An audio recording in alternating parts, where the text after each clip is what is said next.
Last night, a magnitude 7.5 earthquake struck Tonga, the strongest of 2026, on the fastest subduction zone on the planet. The aftershocks are suspiciously absent.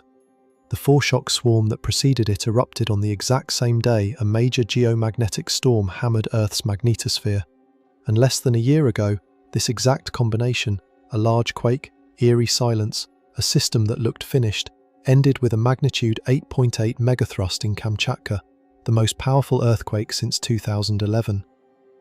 Now the question every seismologist is quietly asking is whether Tonga is sitting inside that same window. A brand new peer-reviewed study just proposed a mechanism for how solar storms could trigger earthquakes and thinks it knows why the timing of all this isn't coincidence. Stay until the end, because what the sun is doing right now and what the ground beneath the Pacific does next is stranger and more credible than you're expecting. If you genuinely enjoy what we cover here on Project Nightwatch, make sure to hit like and subscribe so you don't miss a single update as this story unfolds. And trust me, this one is still moving.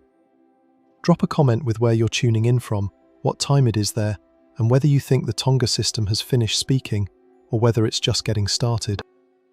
Part 1. The Deep M7.5. Nobody can dismiss. Something happened last night that most people scrolled right past. A magnitude 7.5 earthquake, the strongest of 2026, tore through one of the most geologically extreme places on the planet. Not at the surface, where you'd feel the ground split and the walls shake, but 229 kilometers below the Tonga Islands, inside the guts of a subducting tectonic plate that is being swallowed by the Earth at a rate that has no equal anywhere on this planet. And the strange part? It was almost quiet about it. No tsunami warning was issued. The seafloor didn't rupture upward. The surface expression of this thing was, by the standards of a magnitude 7.5, almost eerily muted. People felt it across Tonga, across distant island chains, even in parts of Australia. But the physical drama that you'd normally associate with an earthquake this size just wasn't there.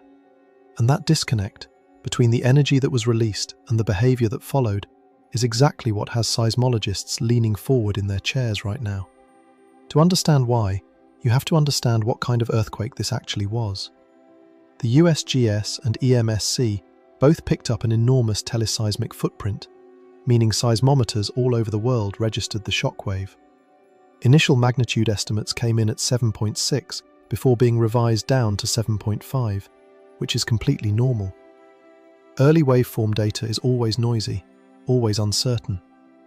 What isn't uncertain is that this was a real, significant energy release from one of the most seismically loaded systems on Earth.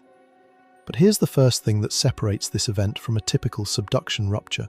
At 229 kilometers below the surface, this earthquake falls into a category called intermediate depth seismicity, events that occur between 70 and 300 kilometers down, inside the body of the descending tectonic plate itself. These are not the same as the megathrust earthquakes you've heard about, the ones where two plates grind together at the boundary and the upper plate snaps upward, generating tsunamis. This rupture happened inside the slab. Think of it like a bone breaking from internal stress, rather than a collision at the joint.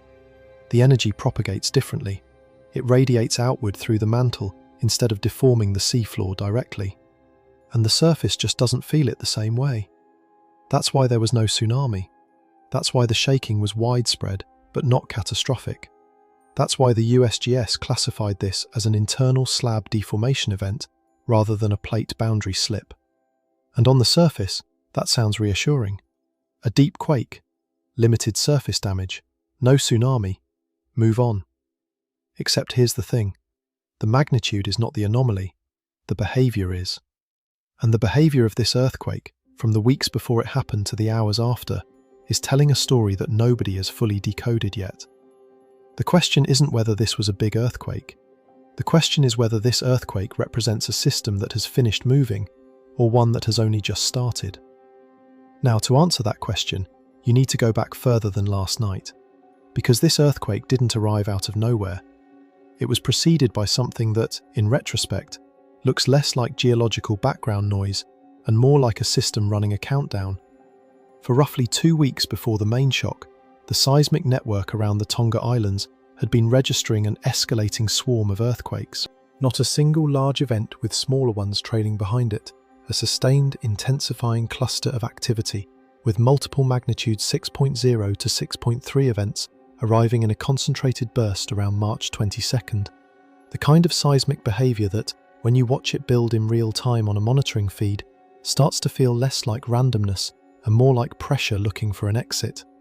But here's where the geometry of this swarm becomes genuinely interesting. The clustering was focused in the shallow crust, around 10 kilometers depth, near the Hihifo region. The main shock then detonated roughly 100 kilometers away and at a completely different depth, 229 kilometers down. That separation, lateral and vertical, between where the swarm was concentrated and where the main shock actually occurred is not what you'd expect from a standard foreshock sequence. In the textbook version, foreshocks and main shocks share the same fault zone. They're part of the same rupture system, building toward the same failure point. What happened here looks more like stress being handed off, transferred from one structural layer of the slab to another, from shallow crust to intermediate depth, until the deeper system reached its breaking point and fired. Some researchers describe this kind of behaviour as subduction system reconfiguration. It's not a term you'll find in every geology textbook, but it captures something important about what these fast convergent systems can do when they're under sustained load. They don't always fail at the point where the stress first appears. Sometimes the stress migrates. Sometimes it finds a deeper, more pressurized zone that's been accumulating its own separate load, and the shallow activity acts less like a warning and more like a trigger, a key turning in a lock that was already fitted and waiting. So when you look at the 2 weeks before this earthquake, the question isn't simply whether the swarm predicted the main shock. That framing is too simple. The more unsettling question is whether the swarm and the main shock are both parts of the same ongoing stress reorganization, a system that hasn't finished redistributing its energy, that used the shallow swarm to shift load downward, used the magnitude 7.5 to shift it somewhere else, and may not yet be done deciding where it goes next. And that question, whether the system is finished or still in motion, becomes significantly harder to answer when you look at what happened in the hours after the main shock. Because after a magnitude 7.5 earthquake, the models are quite clear about what you should see. You should see aftershocks, substantial ones. There's a statistical relationship, known as Barth's law, which predicts that the largest aftershock following any significant earthquake will typically fall about 1.2 magnitude units below the main shock. For a 7.5, that means at least one event in the low 6 range, almost certainly within the first 24 hours. What the Tonga sequence produced instead was a cluster of magnitude 4 to 5 events, roughly 2.5 units below the main shock.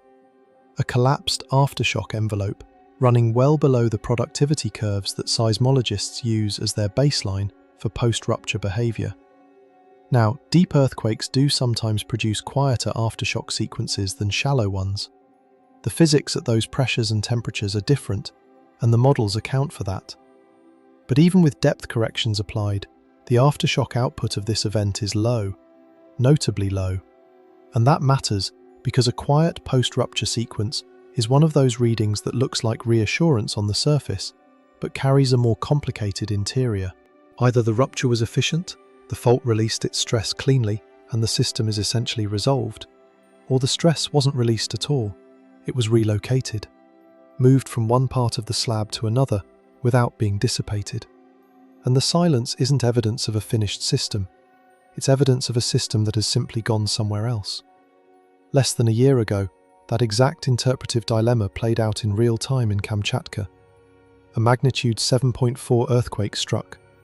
The early post-event behaviour was assessed, the sequence was monitored, and 10 days later, a magnitude 8.8 megathrust rupture tore through the same region, one of the most powerful earthquakes recorded since the 2011 Tohoku disaster in Japan.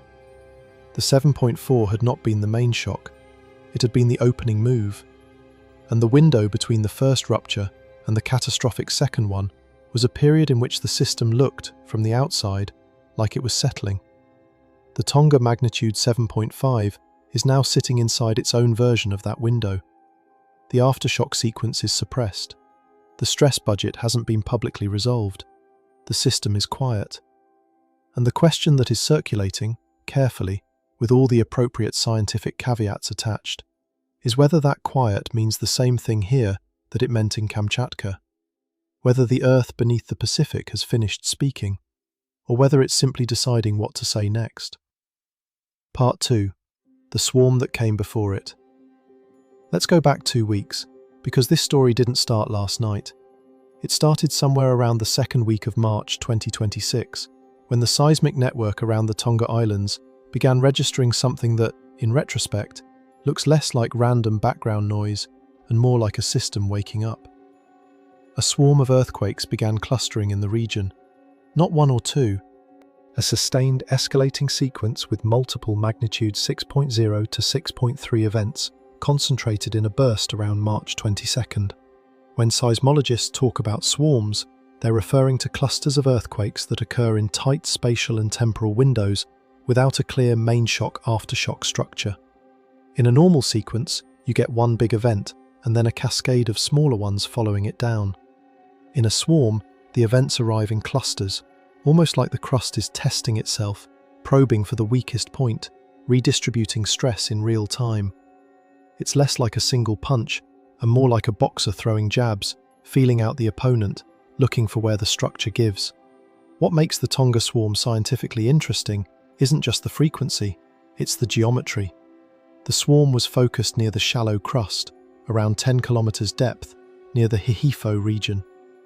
The main shock then occurred roughly 100 kilometers away and at a completely different depth, 229 kilometers. That's not a normal foreshock main shock relationship.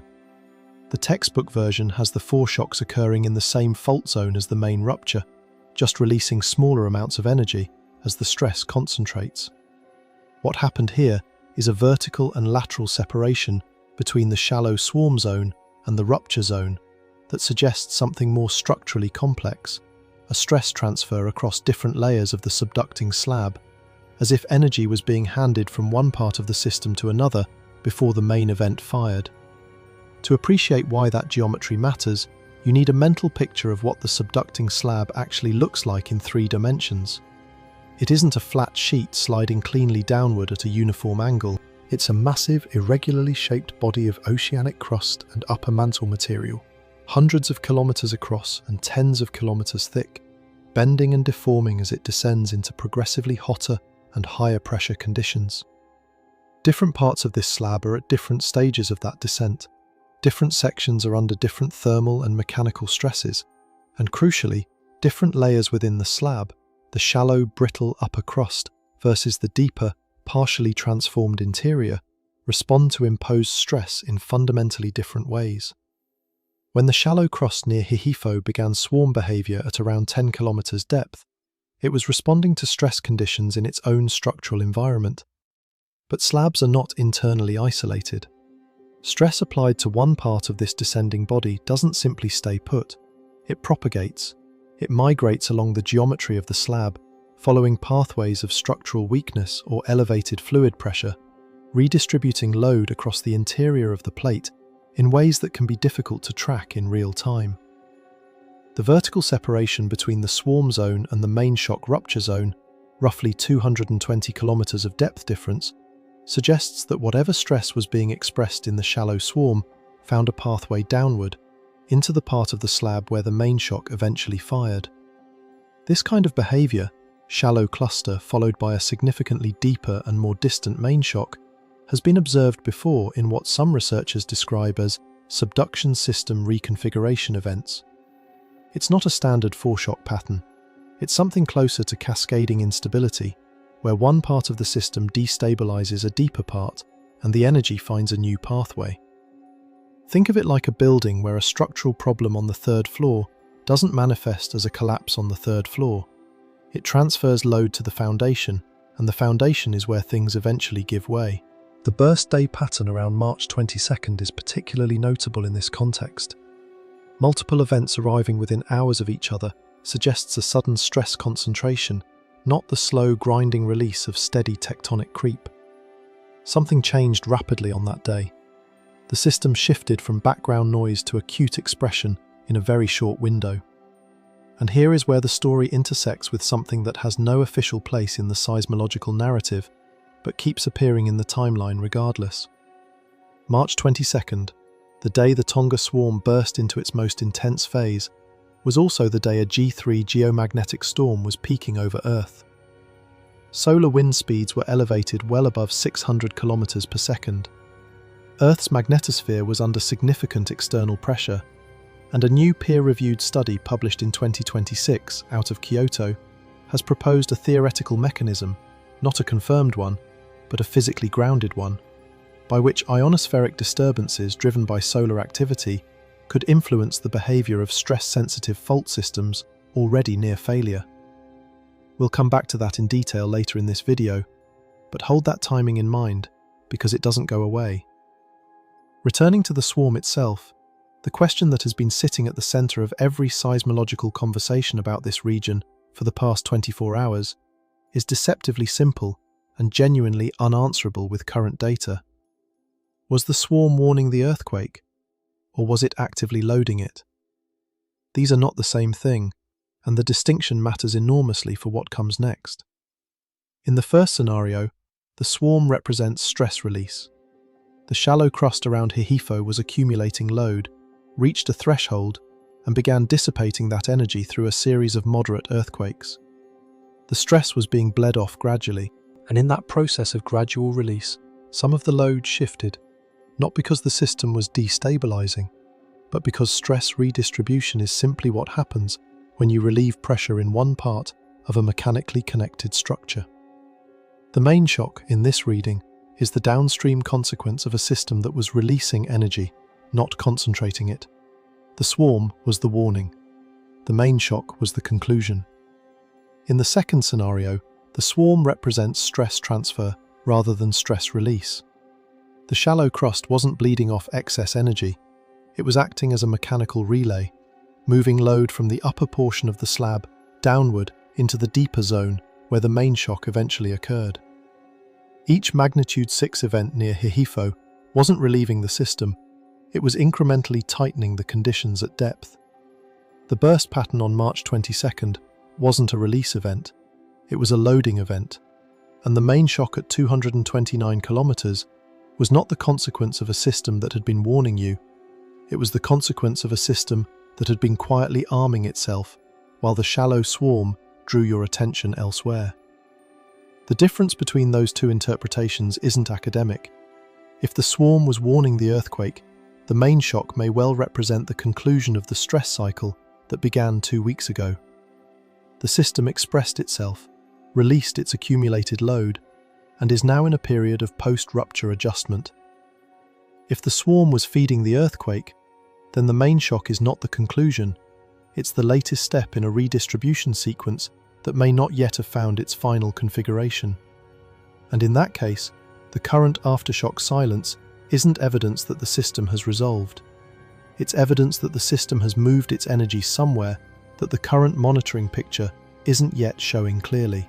There is a third possibility that sits between these two, and it may be the most honest framing available given the data. The swarm could have been doing both things simultaneously, releasing some stress locally while transferring other stress to deeper zones, with the net effect depending on the specific geometry and mechanical properties of the slab, in a way that no surface monitoring network can fully resolve in real time. Subduction systems at these convergence rates are not simple structures. They are complex, three-dimensional, dynamically evolving bodies under forces that act differently at every depth. The idea that a 2-week swarm followed by a deep magnitude 7.5 can be cleanly categorized as either a warning or a loading sequence may be the wrong framework entirely. What we can say with confidence is this: the swarm was not random background noise. The geometry of the sequence, shallow clustering followed by a deep laterally offset main shock, is not the signature of a simple, self-contained 4-shock main shock system. Something more structurally complex appears to have been operating in the Tonga slab for at least 2 weeks before the rupture. And the most important question that complexity raises is the same one that has defined this entire event from the moment the first magnitude 7.5 waveforms arrived on seismometers around the world. The swarm was part of a system that was evolving. The main shock was part of that same system. And the silence that followed, the collapsed aftershock envelope, the absence of the expected follow-up energy, may not be the end of the story. It may simply be the moment between chapters, where the system decides where it goes next, and the rest of us wait to find out whether we're watching a conclusion or a continuation. Part 3. The aftershock silence problem. Here is where this story gets genuinely strange. After a magnitude 7.5 earthquake, you expect noise.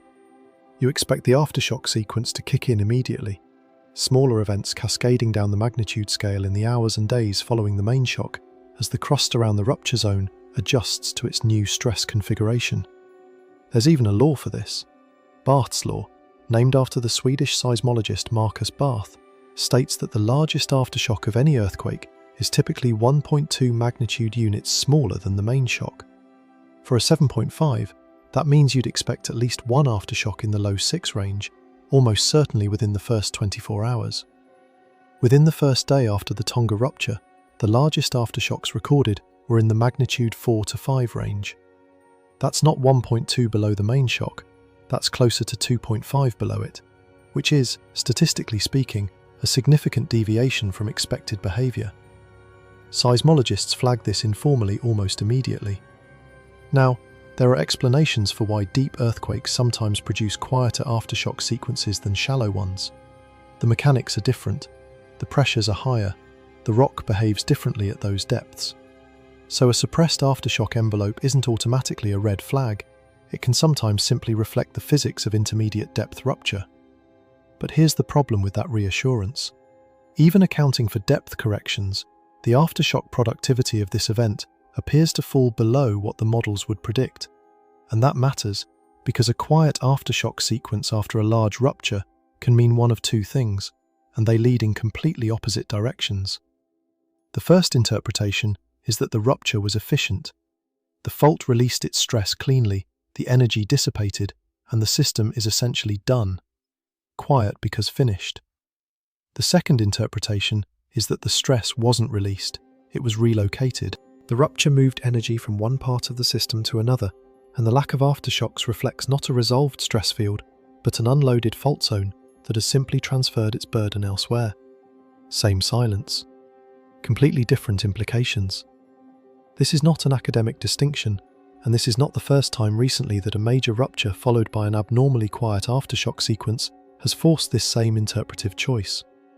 Less than a year ago, in 2025, a magnitude 7.4 earthquake struck Kamchatka. The aftershock sequence in the early phase was unusually subdued. 10 days later, a magnitude 8.8 megathrust rupture tore through the same region, one of the strongest earthquakes recorded since the 2011 Tohoku disaster. The question that is now circulating, quietly but persistently, in the geoscience community is whether Tonga is now sitting inside a version of that same interpretive window. Stress not released, system not resolved, silence that means something. Part 4. The first pattern recognition. Patterns are seductive, and in seismology, they are also dangerous. The human brain is extraordinarily good at finding structure in noise. It's one of our greatest evolutionary advantages and one of our most persistent cognitive traps. Earthquake researchers know this. They are trained to be skeptical of pattern matching, especially in small sample sizes, especially in stochastic systems where randomness is a fundamental property of the physics. And yet, even with all those caveats in place, the structural similarity between what is currently unfolding beneath Tonga and what unfolded in Kamchatka in 2025 is difficult to simply dismiss with a wave of the hand. In both cases, you have a subduction zone with extreme convergence rates. In both cases, a swarm of escalating activity preceded the main shock. In both cases, the initial rupture, large by any ordinary standard, was followed by a post-event behaviour that fell outside the normal expected range. In Kamchatka, the anomaly was an unusually energetic aftershock sequence building toward a second, far larger rupture. In Tonga, the anomaly is the inverse, a collapsed aftershock envelope, a silence where energy should be, a system that isn't doing what the models say it should. Now, and this is important, opposite anomalies don't necessarily mean opposite outcomes. Both an unusually loud aftershock sequence and an unusually quiet one can, in different structural contexts, reflect an unstable stress configuration. One system was screaming before it broke, the other is sitting still. But neither behavior, on its own, tells you the stress has been fully resolved. Some models of deep slab behavior suggest that intermediate depth earthquakes can trigger delayed stress migration events, where the initial rupture redistributes load through the slab geometry and the system doesn't reach a new equilibrium immediately. It can take days, sometimes weeks, for the stress architecture to find its next configuration. During that window, the surface appears quiet. The aftershock sequence looks suppressed, and to a casual observer, or even a cautious one, it can look like the event is over. But here is the tension at the center of everything being discussed right now about this earthquake. Nobody has yet been able to falsify the hypothesis that Tonga is in the middle of a multi-stage stress adjustment. The data required to eliminate that possibility simply hasn't accumulated yet. This is not a closed seismic cycle, it is an open one. And the first 24 hours, as striking as they've been in terms of what they're not showing, are only the beginning of the diagnostic window. Is this coincidence, or the start of a recognizable sequence? That question doesn't yet have an answer. But the next part of this story is about the place where it's happening. Because to understand why this question is so serious, you need to understand what the Tonga Kermadec system actually is. Part 5. Tonga Kermadec, Earth's fastest stress conveyor. There is no tectonic boundary on Earth quite like the Tonga Kermadec Trench. Other subduction zones are powerful in their own right. Japan's margin has a long history of devastating earthquakes. Cascadia in the Pacific Northwest is famous not for what it does often, but for what it's capable of doing when it finally releases centuries of built-up strain. Chile holds the record for the largest earthquake ever recorded. But the Tonga Kermadec system operates under a completely different set of rules defined by speed. The convergence rate in the northern Tonga sector reaches somewhere between roughly 150 and 240 millimeters per year. That number is difficult to grasp until you compare it to something more familiar. The San Andreas Fault, one of the most studied and closely monitored fault systems on Earth, moves at about 25 to 30 millimeters per year. That means the Pacific Plate is being forced beneath the Tonga region at 6 to 10 times the rate of one of the most dangerous faults in North America. It's not just fast, it's extreme. But speed alone doesn't fully capture what's happening here. The system is also undergoing what geophysicists call slab rollback. Imagine pushing a heavy carpet across a floor while simultaneously pulling it backward. The front edge dives down, but the rest of the carpet stretches and shifts in response. That's essentially what the Pacific Plate is doing beneath Tonga. As it sinks into the mantle, it doesn't just go straight down, it peels backward, retreating as it descends. This backward motion stretches the region behind the trench, creating what's known as a back arc basin, and in the process, it accelerates the entire system. The result is something that behaves less like a static fault and more like a high-speed conveyor belt, a geological treadmill running at maximum capacity. Stress isn't building slowly over centuries in one locked segment, waiting for a single catastrophic release. Instead, stress is being injected continuously, redistributed constantly, and released in a more dynamic, fragmented way. The system is always in motion, always adjusting, and that constant motion is why this region produces such a high volume of deep and intermediate depth earthquakes. In most subduction zones, the largest and most dangerous earthquakes occur near the surface, where one plate grinds against another along the megathrust interface. But in Tonga, a significant portion of the seismic activity happens far below that interface, deep within the subducting slab itself. Think about what that implies. The Pacific Plate isn't just sliding beneath another plate, it's being forced downward into an environment of immense pressure and temperature. As it descends, it undergoes physical and chemical transformations. Minerals break down.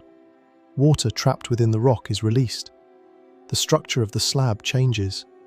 And as those changes occur, the slab doesn't remain stable. It bends. It fractures. It reorganizes under stress. Those internal adjustments generate earthquakes.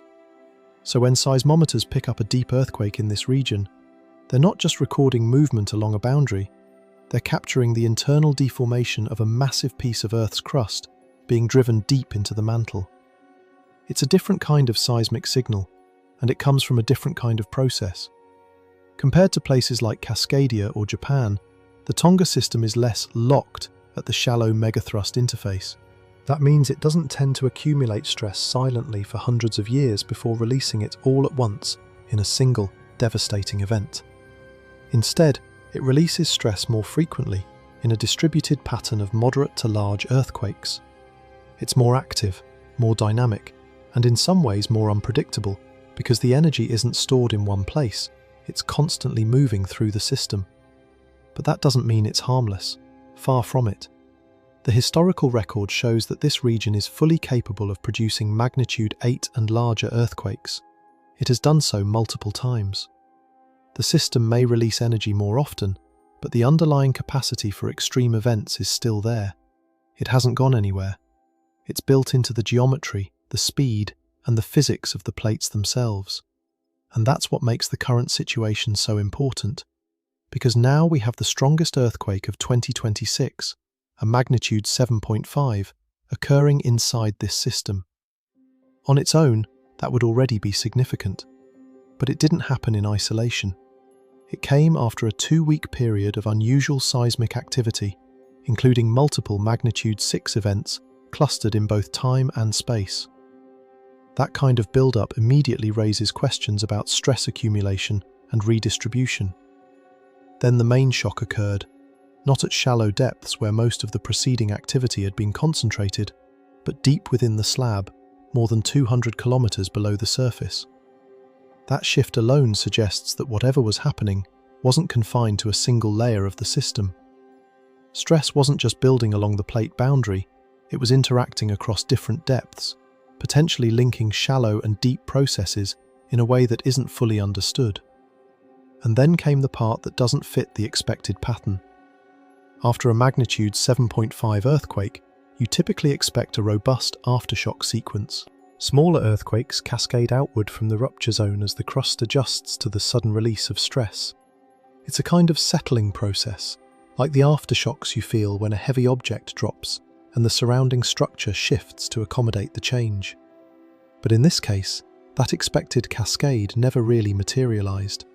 Instead of a strong sequence including magnitude 6 aftershocks, the region produced only relatively modest follow-up activity. A few events in the magnitude 5 range, some smaller ones below that. But nothing that matches what standard models would predict for a rupture of this size. That absence is what's drawing attention, because in seismology, what doesn't happen can be just as important as what does. A quiet aftershock sequence can mean that the earthquake efficiently released the stress in that portion of the system. In that interpretation, the event did its job. The energy was discharged, the system adjusted, and what we're seeing now is the natural decay of activity. But there's another possibility. It could mean the opposite, that the system didn't fully release its stress. That instead of dissipating the energy, the rupture redistributed it, shifted it, transferred it to adjacent segments or deeper portions of the slab that haven't yet responded. In that scenario, the silence isn't resolution, it's uncertainty. And that uncertainty becomes more significant when you consider the recent history of similar patterns elsewhere, not as a prediction, but as context. There have been cases where a moderate to large earthquake was followed by an unusually quiet period, only for a much larger event to occur days or weeks later once the system continued adjusting. That doesn't mean it will happen here. Earthquake systems are complex, and no two sequences are identical. But it does mean that the current pattern, swarm, main shock, silence, is one that scientists watch closely when it appears, because it suggests the system might not be finished. And this is where the nature of the Tonga Kermadec Trench becomes impossible to ignore. This is not a slow-moving, stable boundary. It's a high-speed, constantly evolving system where stress is injected faster than almost anywhere else on the planet.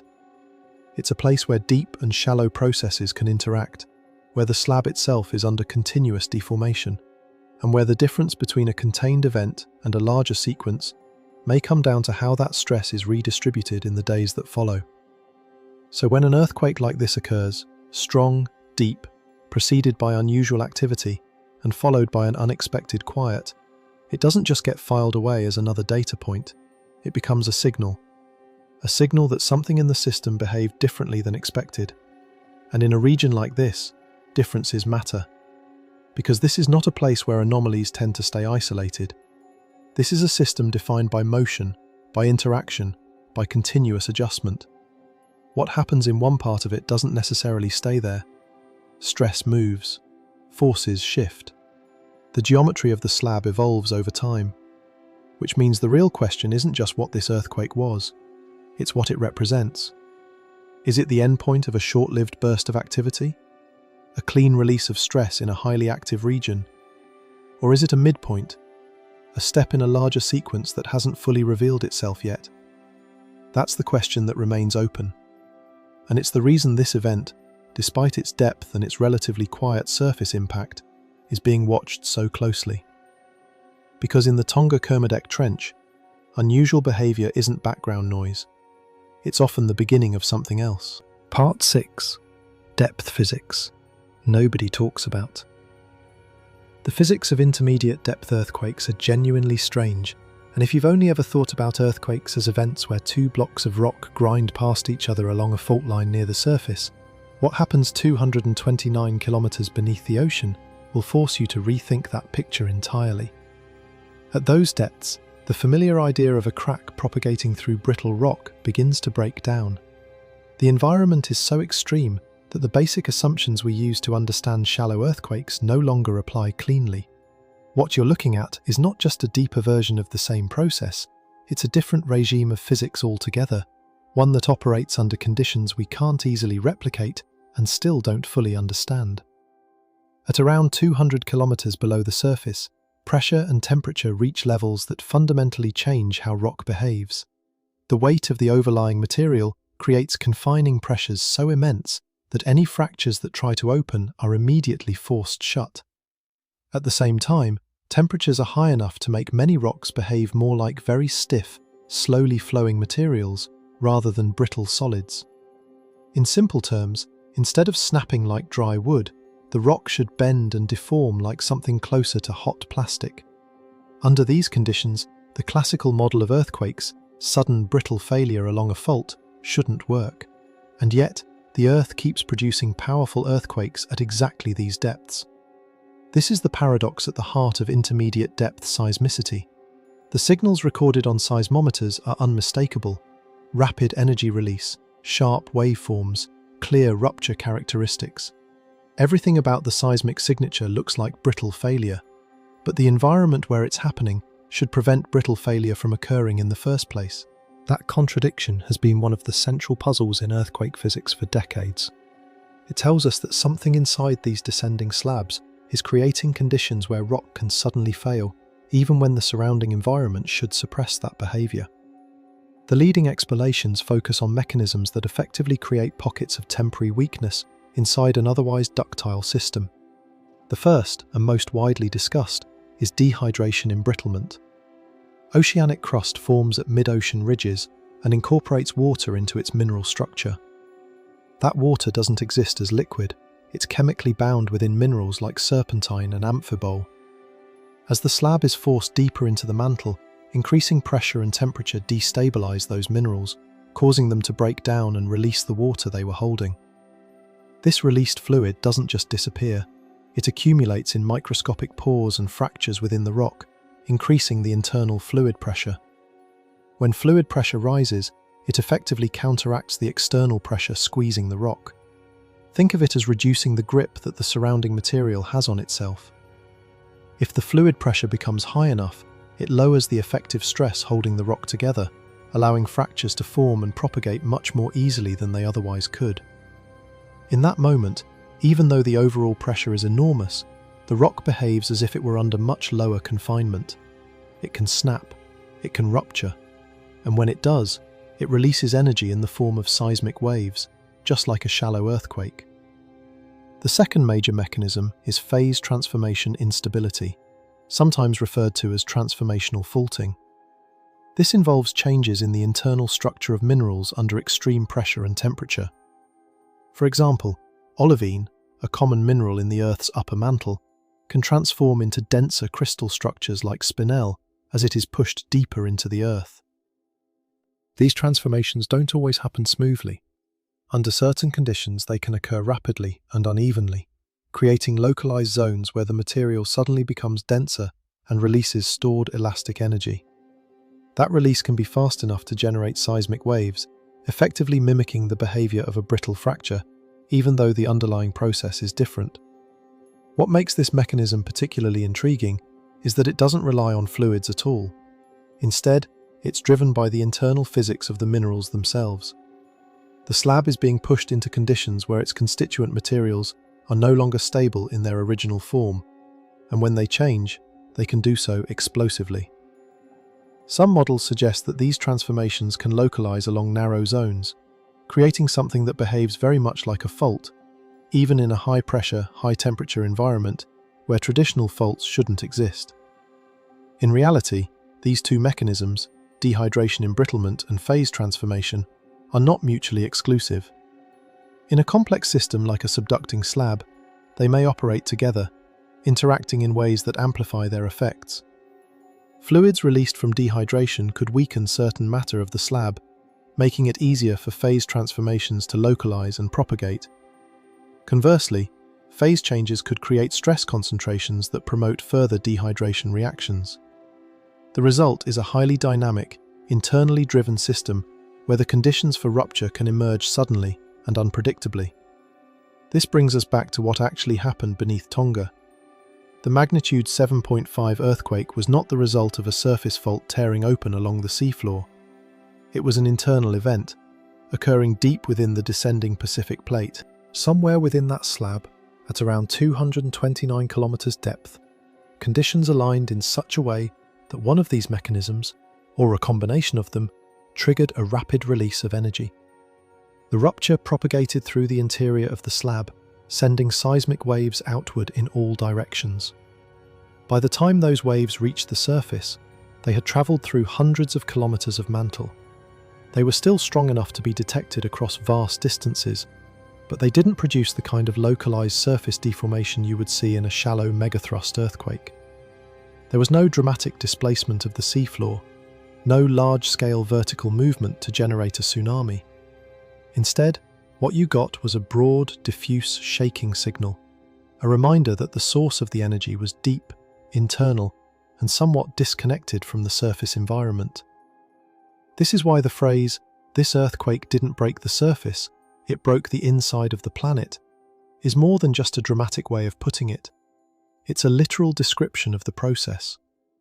The rupture occurred within the slab itself, in a part of the Earth where our intuitive understanding of rock behavior starts to fail.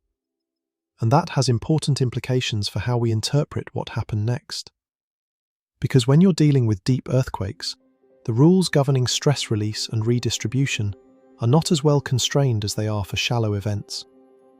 In a typical shallow earthquake, we have relatively robust models for how stress is transferred to surrounding faults, how aftershocks decay over time, and how the system relaxes following a major rupture. Those models are based on decades of observation and are grounded in a relatively well-understood mechanical framework. At depth, that framework becomes much less certain.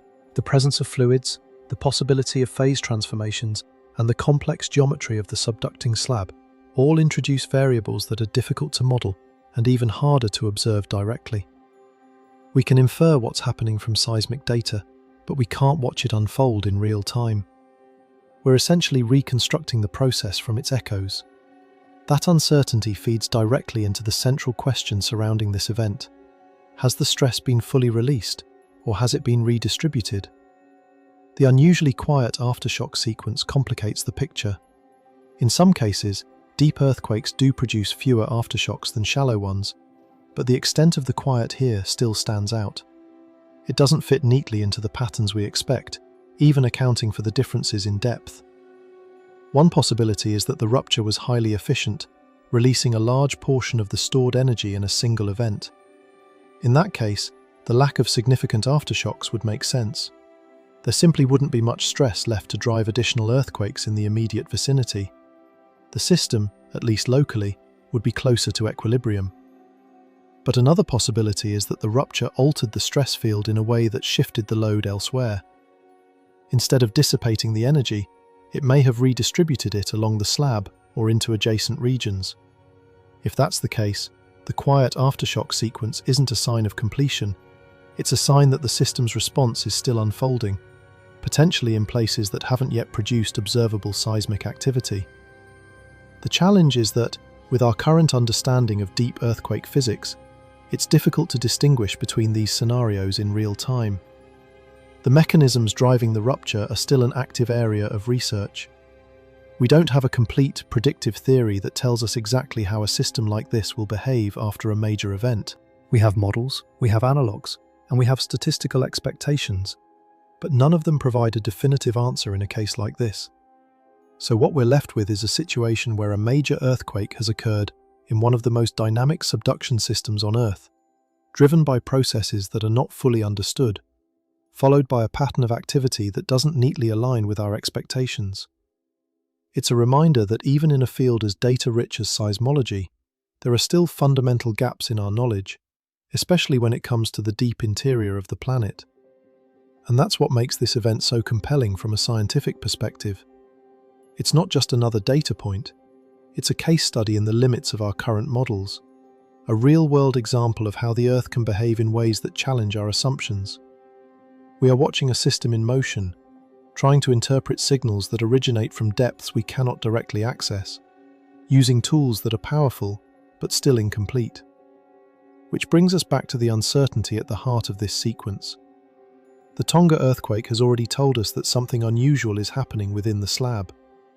The question now is whether that unusual behavior has run its course, or whether it's part of a larger process that hasn't fully revealed itself yet. Part 7. The southward migration signal. One of the details that has been drawing quiet attention from researchers in the hours following the main shock is the spatial distribution of the limited aftershock activity that has been recorded. At first glance, the dataset is sparse, only a handful of events, most of them relatively small compared to what would typically follow a magnitude 7.5 earthquake. But when those events are plotted in 3 dimensions, something subtle begins to emerge.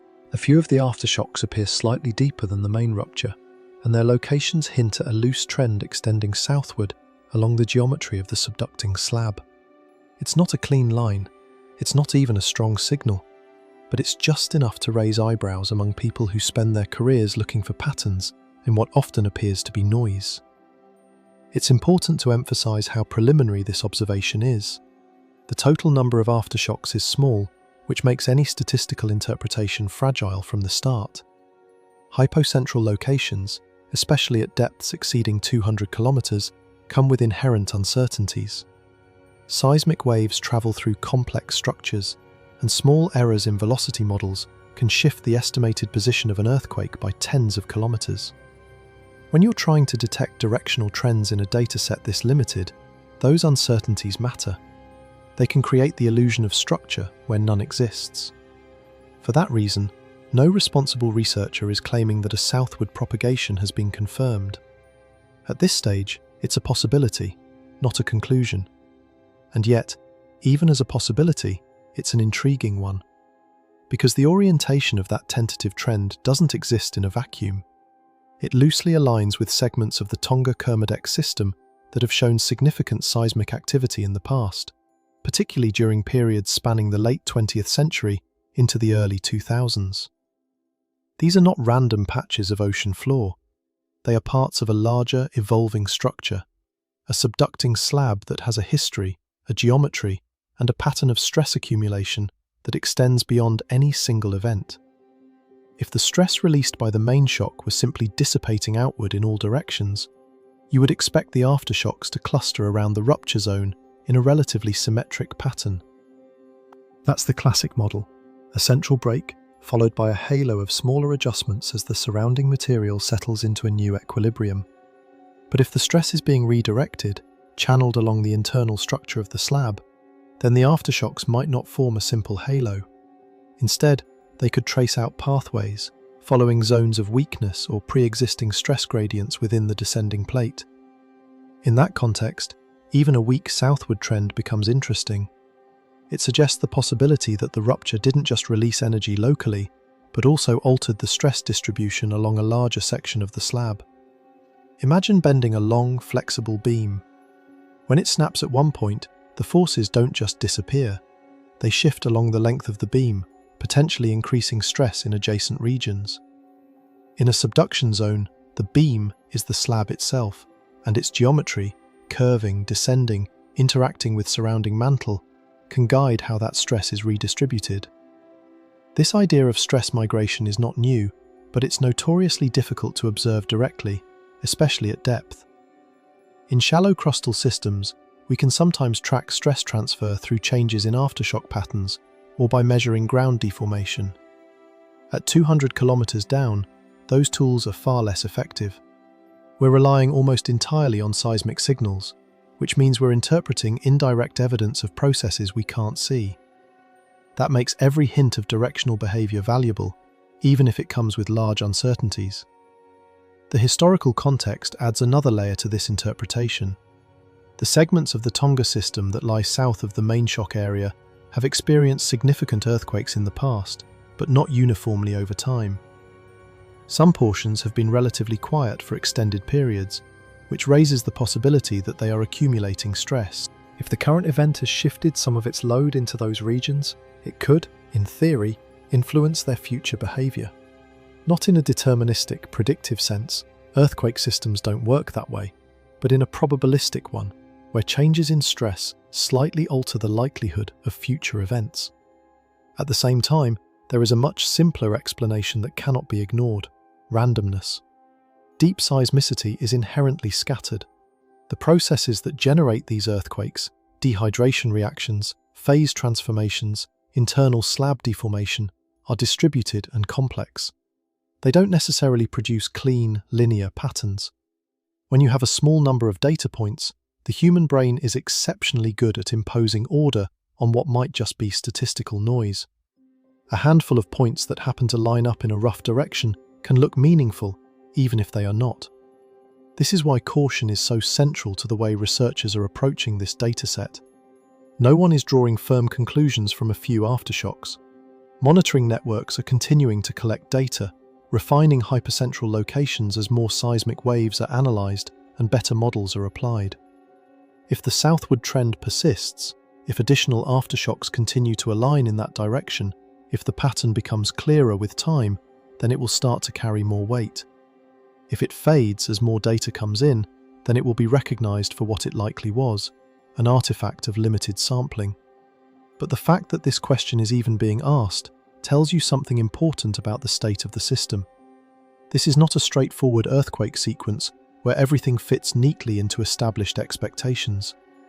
The main shock was unusual in its depth and its context. The aftershock sequence is unusually quiet, and now, even the limited follow-up activity is raising questions about how stress might be moving through the slab. That brings us to a broader point about how scientists think about these systems in real time. Earthquake analysis is not just about cataloguing events after they happen. It's about interpreting evolving patterns, often with incomplete information, and trying to understand what those patterns might imply about the state of the system. In the early stages of a sequence like this, uncertainty is the dominant condition. Multiple hypotheses coexist, and the goal is not to jump to conclusions, but to track how the data evolves and which interpretations it begins to support. In this case, the two competing ideas, random scatter versus directional stress migration, are both plausible given what we know. The current dataset is too limited to favour one decisively over the other, but the implications of each are different enough that they matter. If the pattern is random, then the aftershock silence remains the primary anomaly, and the system may simply be in a low-activity post-rupture state. If there is a real directional component, then the silence could be masking a redistribution process that is still unfolding along the slab. And that distinction feeds directly back into the central question surrounding this event. Has the system released its stress, or has it moved it? A symmetric aftershock pattern would lean toward the first interpretation. A directional pattern, even a weak one, opens the door to the second. It doesn't prove it, but it makes it a more serious consideration. What makes this particularly challenging is that deep slab processes do not always produce immediate or obvious surface expressions. If stress is migrating within the slab, it may not result in large, easily detectable earthquakes right away. It could manifest as subtle changes in seismicity patterns, or it could take time to build toward a more significant release. That delay, if it exists, creates a window where the system appears quiet, even though it is still evolving internally. This is why monitoring efforts are so focused in the days and weeks following an event like this. Seismic networks across the Pacific are effectively watching for any sign that the pattern is changing, an increase in activity, a shift in location, a clustering that becomes more defined. Each new data point has the potential to either reinforce or weaken the idea of directional stress movement. And this is also where the broader regional context begins to matter. Because while attention is focused on the immediate aftershock zone, something else has been happening across the surrounding areas, something that, at least for now, appears to be moving in the opposite direction.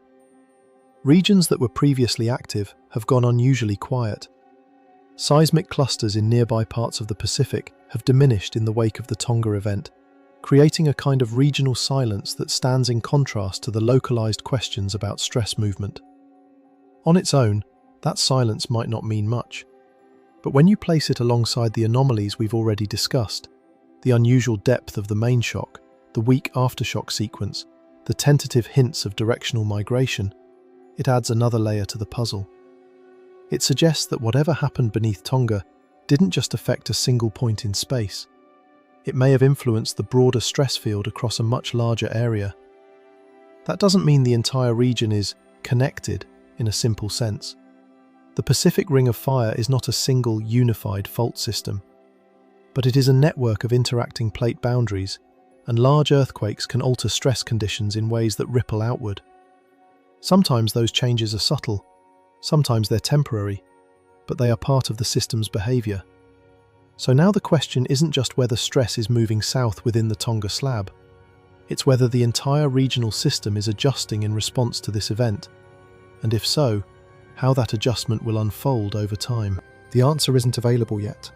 It will emerge, if at all, from the accumulation of data in the days and weeks ahead.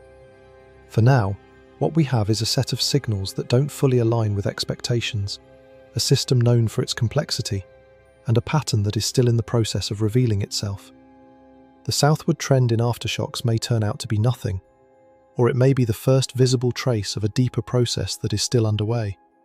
And until that distinction becomes clear, the possibility remains that the Earth is not done moving stress through this system, it's just doing it quietly. Part 8. Regional silence across the Ring of Fire. In the immediate aftermath of the Tonga main shock, something subtle but unusual began to show up in the regional seismic data. It wasn't a dramatic spike or a sudden cascade of large earthquakes elsewhere. It was the opposite. Areas that typically produce a steady stream of small to moderate seismic events, places like Vanuatu and the Solomon Islands, went quieter than expected. The constant background chatter that usually fills monitoring feeds from these zones dropped off, almost as if someone had turned down the volume. For anyone casually watching earthquake maps, it might have looked like a welcome pause. But for researchers, that kind of silence can be just as meaningful as activity. This kind of behavior, while initially counterintuitive, actually has a well-established geological explanation. It's known as a stress shadow effect. When a large earthquake occurs, it doesn't just release energy at a single point, it redistributes stress throughout the surrounding crust and upper mantle. Some areas experience an increase in stress, moving them closer to failure, while others experience a decrease, effectively being unloaded. Those unloaded regions are what we call stress shadows. In the short term, faults within those zones are less likely to slip because the forces pushing them toward rupture have been temporarily reduced. You can think of it like a network of interconnected springs. When one spring suddenly snaps and releases its tension, the forces it was carrying don't vanish. They are transferred to the surrounding system, altering how the remaining springs are stretched or compressed. Some springs become tighter, others loosen. The ones that loosen are temporarily less likely to snap. In geological terms, those are your stress shadows, regions where seismic activity drops because the immediate conditions for failure have been eased. In the case of the Tonga earthquake, the observed quieting in nearby regions like Vanuatu and the Solomon Islands fits this model. The main shock likely altered the stress field across a wide portion of the surrounding plate boundaries. Some of that redistributed stress may have reduced the load on adjacent fault systems, pushing them slightly further away from their failure thresholds. As a result, the frequency of smaller earthquakes in those areas decreased, at least temporarily. From a purely mechanical standpoint, this is not only plausible, it's expected in certain configurations. But this is where interpretation becomes tricky, because the presence of a stress shadow can easily create a misleading narrative. To someone not familiar with the underlying physics, a sudden drop in seismic activity might suggest that the system is calming down, that the large earthquake released the pressure and brought a degree of stability to the region. It's an intuitive conclusion, but it's not how these systems actually behave. The key point is that stress shadows are not permanent states. They are transient effects in a system that is constantly evolving. The energy released by the Tonga earthquake did not disappear. It was redistributed. And redistribution means that while some areas are temporarily quieter, others are being incrementally loaded. The same process that reduces stress in one region can increase it in another. Over time, as the crust and mantle continue to adjust, those stress shadows begin to fade. The unloaded faults gradually reaccumulate stress through ongoing plate motion, and the regions that went quiet can return to their previous levels of activity, or even exceed them if additional stress has been transferred into the system. This is why the apparent regional quiet should not be interpreted as a sign of safety. It is a snapshot of a system in transition, not a final state. The Tonga Kermadec region and its neighbouring zones are part of a broader network of interacting plate boundaries that make up the Pacific Ring of Fire. While these boundaries are not directly connected in the sense of a single continuous fault, they are dynamically linked through the stresses transmitted across the plates. Large earthquakes can influence conditions far beyond their immediate rupture zones, sometimes in subtle ways that only become apparent over time. What makes this particular situation more complex is the combination of factors already in play. The Tonga earthquake itself was unusual in its depth and in the behaviour of its aftershock sequence. The preceding swarm suggested elevated stress levels before the rupture, and now, in the aftermath, we're seeing both a localised anomaly, very few aftershocks, and a broader regional effect, reduced activity in nearby seismic zones. Each of these observations can be explained individually, but together they create a pattern that is more difficult to interpret cleanly. One possibility is that we are simply observing a textbook example of stress redistribution in a highly dynamic region. The main shock released energy, altered the stress field, created temporary shadows in some areas, and the system is now in the process of rebalancing. In this interpretation, the quiet in Vanuatu and the Solomon Islands is a normal, short-lived response to a large event, and activity will gradually return to baseline as the stress field stabilizes. Another possibility is that the redistribution is not evenly balanced. Instead of a simple release and recovery cycle, the system may be shifting stress in a more directional or uneven way, potentially loading certain segments more than others. If that's the case, the quiet zones might not just be resting, they might be in a phase of accumulating stress that hasn't yet been expressed seismically. In other words, the silence could be masking a build-up rather than reflecting a release. This distinction matters because it ties directly back to the central questions surrounding the Tonga event itself. Is the system resolved, or is it still adjusting? The answer depends in part on how the redistributed stress is behaving. If the energy has been largely dissipated, then the regional quiet is simply part of the natural decay of activity following a major event. But if the energy has been shifted into other parts of the system, then the quiet could be temporary, a pause before activity resumes in a different configuration. It's also worth noting that stress shadows can sometimes extend over surprisingly large distances, especially in interconnected plate systems. While the strongest effects are typically closest to the rupture zone, changes in stress can propagate through the lithosphere and influence regions hundreds or even thousands of kilometers away. The Pacific Basin, with its complex network of subduction zones and transform faults, is particularly sensitive to these kinds of interactions.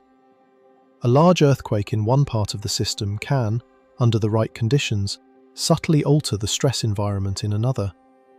However, this does not mean that earthquakes trigger each other in a simple chain reaction across the ring of fire. The relationships are more nuanced. Stress changes can slightly increase or decrease the probability of future events, but they do not create deterministic outcomes. Each fault system has its own history, its own accumulation of stress, and its own thresholds for failure. What a large event like the Tonga earthquake does is modify the context in which those systems operate. So when we see a temporary drop in seismic activity in nearby regions, it's not a signal that the system as a whole has relaxed. It's a sign that the stress landscape has changed. Some areas have been pushed further from failure, at least for the moment, while others may have been nudged closer. The challenge is that we cannot directly observe these stress changes. We infer them from patterns in seismicity, from models, and from past analogues. That means our interpretations are always provisional, subject to revision as new data comes in. This brings us back to the present moment. The Tonga earthquake has already demonstrated that the system can behave in ways that don't fully align with expectations. The depth of the rupture, the muted aftershock sequence, the preceding swarm, and now the regional quiet. All of these elements point to a complex and evolving situation. None of them, on their own, provide a definitive answer. But together, they suggest that the system is still in the process of adjusting to the changes introduced by the main shock. And that adjustment may not be confined to the immediate vicinity of the rupture. It may involve a broader reconfiguration of stress across the surrounding plate boundaries, including those that have temporarily gone quiet. As the system continues to evolve, those quiet zones may begin to reactivate, or new areas of activity may emerge. The timeline for these changes is uncertain. It could happen over days, weeks, or longer timescales. What's important is recognizing that the apparent calm is not the end of the story. It's a phase within it, a moment where the system has shifted into a different state, one that is not yet fully understood. The absence of activity is not the same as the absence of risk. In fact, in some cases, it can be an indication that the system is between phases of more visible behavior. So while the regional quiet following the Tonga earthquake can be explained through the concept of stress shadows, that explanation doesn't resolve the larger question. It simply reframes it. Instead of asking whether the system has calmed down, we have to ask how the stress has been redistributed, where it has gone, and what that means for the next stage of activity. Because the reality is that the energy released by this event is still part of the system. It hasn't vanished. It has been transformed and transferred, woven back into the complex network of forces that drive the Earth's tectonic behavior. And until we see how that network responds over time, the situation remains open-ended. Which brings us to the next layer of this story, one that sits outside the traditional boundaries of seismology, and yet keeps appearing alongside these events in ways that are difficult to ignore. It's a layer that doesn't replace the tectonic explanation, but potentially interacts with it under very specific conditions.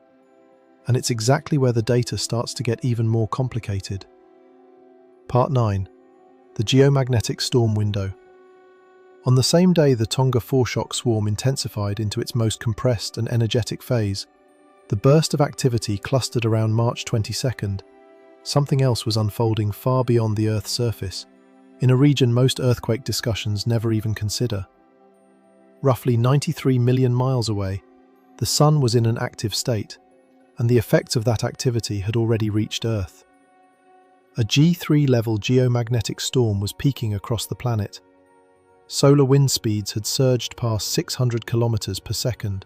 A high-speed stream flowing out of a coronal hole had overlapped with the arrival of a coronal mass ejection, creating a compounded disturbance in Earth's magnetosphere. Instruments measuring geomagnetic activity were registering sustained instability. The KP index, which tracks global geomagnetic disturbance on a scale from 0 to 9, climbed to around 7, firmly within the category classified as strong. Under normal circumstances, this would be a story about auroras, satellite drag, and disruptions to radio communication. It would be something space weather analysts track closely, but something that sits in an entirely different category from tectonic processes. The magnetosphere, after all, operates hundreds to thousands of kilometers above the Earth's surface. It is shaped by interactions between solar particles and Earth's magnetic field, not by the mechanical stresses building up in the crust and mantle. On paper, these are separate systems, governed by different physics, operating on different spatial and energy scales. And yet, the timing is difficult to ignore. Because during that exact window, while the magnetosphere was under sustained disturbance, the Tonga region experienced its most intense day of foreshock activity. Multiple magnitude 6 class earthquakes struck within hours of each other. The swarm, which had been building gradually over 2 weeks, suddenly accelerated. The system shifted from elevated activity to a tightly compressed sequence of significant events. And this overlap in timing raises a question that sits right at the boundary between established science and emerging speculation. To be clear, mainstream geophysics does not recognize a direct causal link between geomagnetic storms and earthquakes.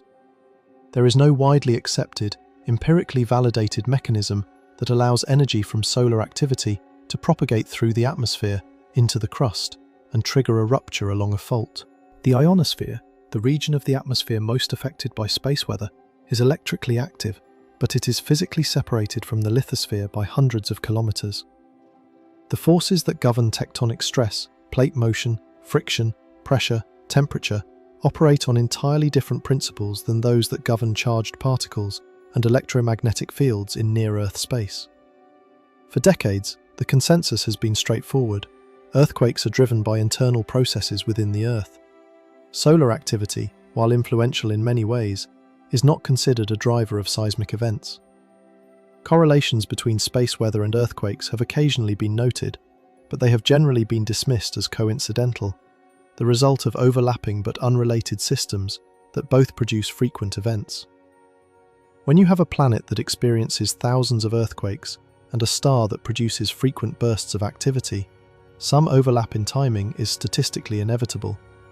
But in early 2026, that consensus encountered a new variable.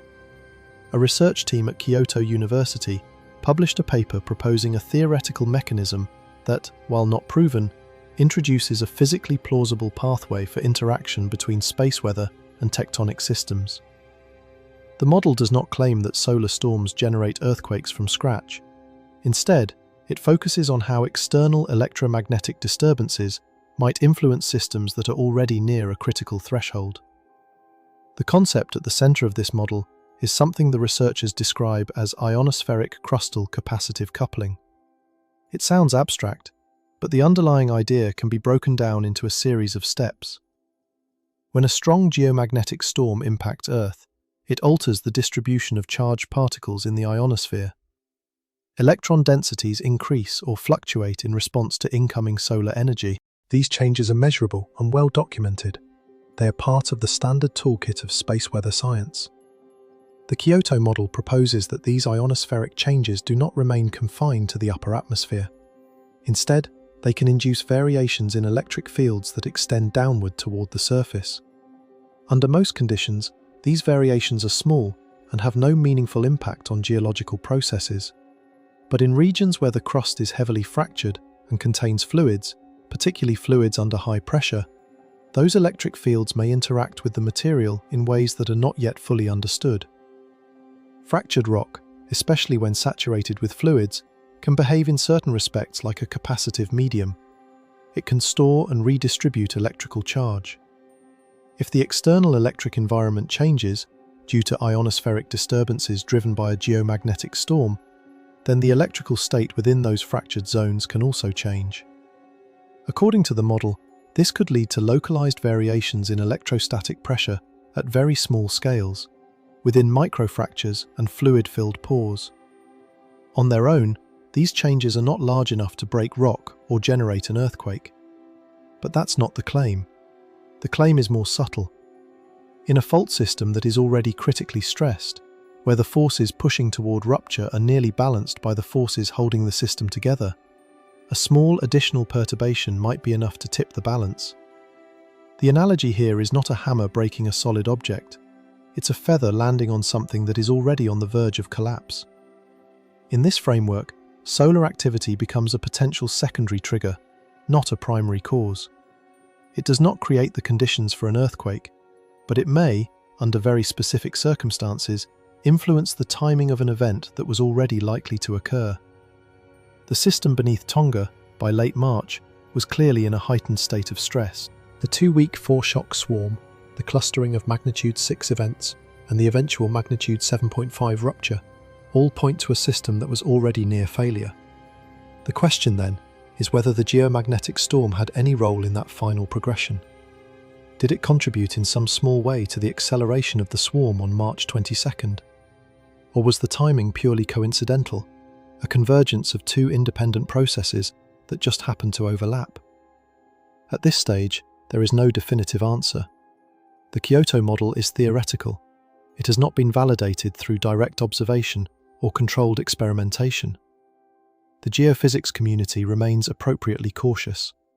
The history of science is filled with correlations that appeared meaningful, but ultimately proved to be coincidental. Establishing causation requires more than timing. It requires repeatable patterns, measurable mechanisms, and predictive power. And yet, the difficulty lies in the fact that the data from this event does not exist in isolation. The timing of the geomagnetic storm and the seismic burst is not something reconstructed after the fact. Both datasets, space weather measurements and seismic records, were being collected independently, in real time. When they are aligned, the overlap is clear. A strong geomagnetic disturbance peaked, and within that same window, the Tonga system exhibited its most intense foreshock activity. This does not prove a connection, but it does create a situation where the possibility cannot be dismissed outright without further investigation. The system beneath Tonga may have been so close to failure that the geomagnetic conditions were irrelevant. In that case, the earthquake sequence would have unfolded in the same way, regardless of what was happening in the magnetosphere. Alternatively, the system may have been hovering just below the threshold, and the additional perturbation, however small, may have influenced the timing of the rupture. Both scenarios are consistent with the available data, and that ambiguity is what makes this intersection between space weather and seismology so difficult to navigate. It sits in a grey area where the physics is not fully established, the observations are limited, and the interpretations are inherently uncertain. What adds another layer of complexity is the fact that this is not the first time such a temporal alignment has been noted. In the previous year, during a period of heightened solar activity, a series of strong geomagnetic storms was followed by a cluster of major earthquakes, including a sequence that culminated in a very large megathrust event. Again, no causal link was established, but the pattern, solar disturbance followed by seismic activity, has been observed often enough to keep the question alive. This is where the distinction between coincidence and correlation becomes critical. In a system with high levels of both seismic and solar activity, overlaps in timing are inevitable. The challenge is determining whether those overlaps occur more frequently than would be expected by chance. That requires large datasets, rigorous statistical analysis, and a willingness to test hypotheses that may ultimately be disproven. For now, the Tonga event adds another data point to that ongoing investigation. It does not resolve the question, it complicates it. It provides a case where the timing aligns in a way that is difficult to ignore, but not strong enough to draw firm conclusions. And as if that weren't enough, there is one more variable still in play. The geomagnetic storm that coincided with the foreshock burst was not the end of the solar activity cycle affecting Earth at that time. Another coronal mass ejection, launched just days earlier, was still travelling through space, on a trajectory that would bring it into Earth's vicinity shortly after the main shock, which means that whatever interaction, real or coincidental, may exist between space weather and seismic systems, the conditions are not static. The Earth is still being influenced by incoming solar activity. The tectonic system beneath Tonga has already shifted into a new state following the magnitude 7.5 event, and the question of whether these two domains can intersect in meaningful ways is no longer purely theoretical in the context of this sequence. It's now part of the unfolding situation. Part 10. Historical correlation clusters. The 2026 Tonga earthquake is not the first time this kind of temporal alignment between seismic activity and space weather has appeared in the data. If you step back and look at the past few years, especially the transition from 2025 into 2026, you begin to notice a pattern that is difficult to categorize cleanly. During periods when the sun becomes more active, when geomagnetic storms intensify and solar wind conditions fluctuate, there have been clusters of significant earthquakes occurring within overlapping time windows. The most striking example, and the one that continues to be referenced in discussions around Tonga, is the Kamchatka sequence in 2025, where a magnitude 8.8 megathrust event followed a period of elevated geomagnetic disturbance. That sequence is important not because it proves anything, but because it provides a recent, well-documented case where the timing lines up in a way that invites scrutiny. The Kamchatka region experienced heightened seismic activity in the days following a series of geomagnetic storms, including a magnitude 7.4 event that was initially interpreted as the main shock. What followed, 10 days later, was a much larger rupture, an escalation that, in hindsight, reframed the earlier activity as part of a broader sequence. Around that same period, solar conditions were far from quiet. Multiple geomagnetic disturbances had impacted Earth, creating an environment where the magnetosphere was already in a heightened state of flux. If that were the only example, it would be easy to dismiss. But when researchers extend the timeline further back, they find other instances, less dramatic, less clean, but still suggestive, where elevated seismic periods overlap with phases of increased solar activity. Some of these alignments occur during solar maximum phases, when the sun naturally produces more flares and coronal mass ejections. Others appear during shorter bursts of geomagnetic instability within otherwise quieter cycles. The data is not consistent enough to form a clear pattern, but it is also not empty. There are clusters, overlaps, coincidences that repeat just often enough to keep the question open. And this is where the problem becomes genuinely difficult.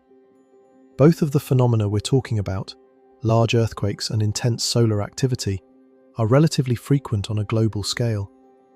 The Earth experiences thousands of earthquakes every year, including dozens in the magnitude 6 to 7 range, and a smaller number of truly large events.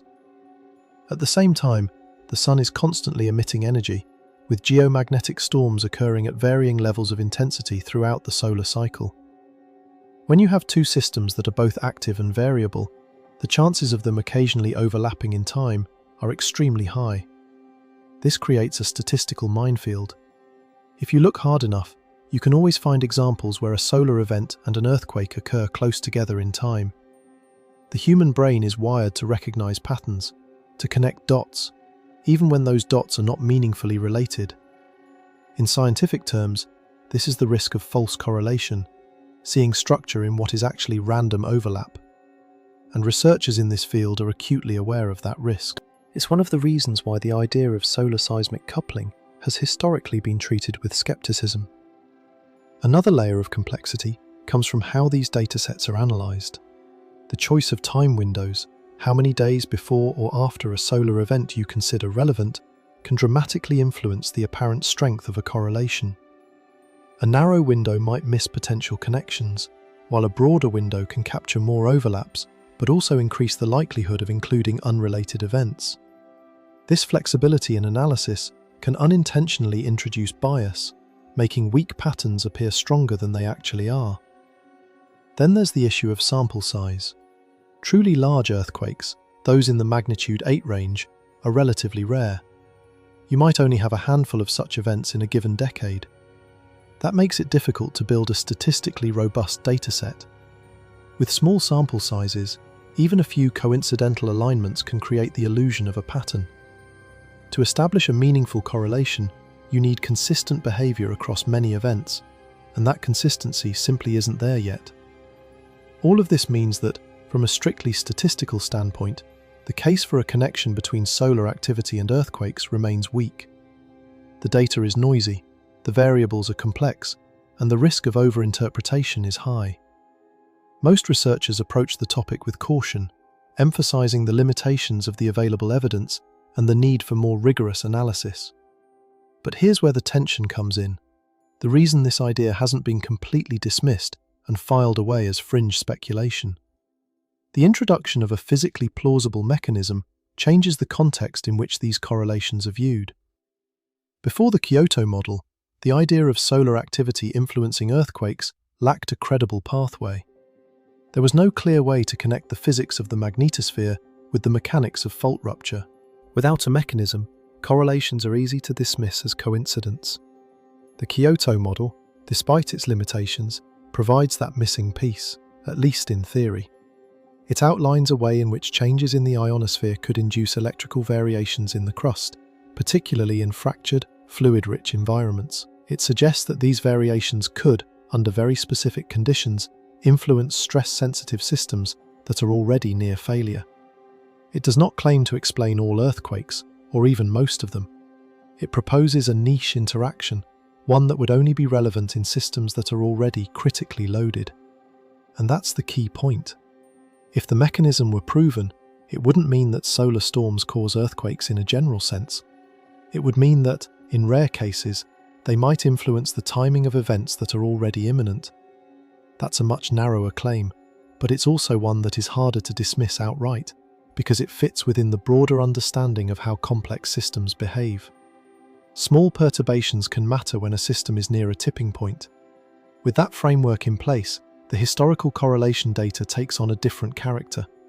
It doesn't suddenly become strong evidence, but it also doesn't look like pure noise anymore. It becomes a set of observations that could, potentially, be consistent with the proposed mechanism. The overlaps between solar activity and seismic events might still be coincidental, but they might also be weak signals of an interaction that is subtle, intermittent, and difficult to detect. The Tonga event sits right at the center of this ambiguity. On its own, the alignment between the geomagnetic storm and the foreshock burst is not enough to establish a connection. But when you place it alongside the Kamchatka sequence from the previous year, and then view both within the context of a solar cycle that is becoming increasingly active, the pattern becomes harder to ignore. Not because it is definitive, but because it is persistent. Even among skeptical researchers, there is a recognition that the question cannot be fully resolved without further investigation. The existence of a plausible mechanism means that the hypothesis is testable, at least in principle. It can be explored through more detailed modelling, through the analysis of larger datasets, through the search for consistent patterns across multiple events. It may ultimately be disproven, but until that process is complete, it remains an open question. And that brings us back to the present moment, because the story is still unfolding. The Tonga system has not returned to a stable, well-understood state. The aftershock sequence is still unusually quiet. The broader region has shown signs of stress redistribution. And now, layered on top of all of that, is the ongoing influence of space weather. The geomagnetic storm that coincided with the foreshock burst has already passed, but it is not the only solar event in play. Another coronal mass ejection, launched in the days leading up to the main shock, is still travelling through space. Forecast models suggest it will reach Earth around the March 26 window, introducing another period of potential geomagnetic disturbance. The magnitude of that disturbance is uncertain. It may be mild, or it may reach levels comparable to the earlier storm. What makes this particularly interesting is the timing. The Tonga system is currently in what could be described as a post-main shock uncertainty phase. The initial rupture has occurred, but the system has not settled into a clear aftershock pattern. The stress distribution is still evolving. In that context, the arrival of another geomagnetic disturbance raises a question that has no clear precedent. If there is any interaction between space weather and stress-sensitive fault systems, however small, however conditional, does that interaction behave differently when the system is already in a disturbed state? In other words, is a fault system that has just experienced a major rupture more or less sensitive to external perturbations than one that is in a steady-state condition? This is not a question that current seismology is equipped to answer. It sits at the intersection of disciplines, geophysics, plasma physics, materials science, each of which has its own uncertainties. There are no established models that describe how a post-seismic system might respond to variations in the ionosphere. There are no controlled experiments that can isolate these variables. What we have instead is a real-world scenario where multiple complex systems are interacting at the same time. And that's what makes this moment so compelling from a scientific perspective. It's not that we have discovered a new, proven connection between the Sun and the Earth's interior. It's that we are observing a sequence of events where the boundaries between different domains, tectonic, atmospheric, magnetospheric, are not as clearly separated as we once assumed.